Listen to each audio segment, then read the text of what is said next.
Grupet e OSHE po vijojnë punën për riparimin e defekteve të shkaktuara si shkak i kushteve atmosferike që përfshin Shkodrën. Në teren për të ndjekur riparimet ishte dhe drejtori rajonal Armand Zhuka. Dhe të gjitha grupet janë teren, siç po shikoni edhe këtu në një nga zonat periferike të qytetit Shkodrës. Jemi duke përfunduar fazën përfundimtare të gjithë defekteve që kemi marrë nga kushtet atmosferike. Ka pasur kryesisht në zonat malore, janë thyer disa shtylla. Ku kemi zonë Vermoshit që akoma ka një 6 shtylla të thyera dhe sot përpunohet për hapjen e gropave, vendosjen e shtyllave dhe përfundimin e linjës së fundit të themi të dëmtuar nga Dëbora dhe nga Suvia.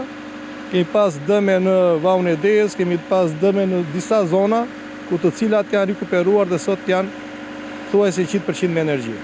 Fillimin e kushteve atmosferike u dëmtuan disa linja, por që kompania është e gjitha në punë dhe gjithë shunat siç e shikoni janë në punë për të riparuar të gjitha defektet deri në shpinën e fundit. Ndërsa probleme me energjinë ka pasur edhe në zonat malore ku po ndërhyet nga grupet e OSHE për rikthimin në normalitet të situatës. Sa i takon zonave të përmbytura nuk ka probleme me energjinë, por stakimet bëhen për të ruajtur jetën e banorëve kur ka kaputje të telave elektrik. Aktualisht në qarkun Shkodër nuk ka problematika sa i takon furnizimit me energji elektrike.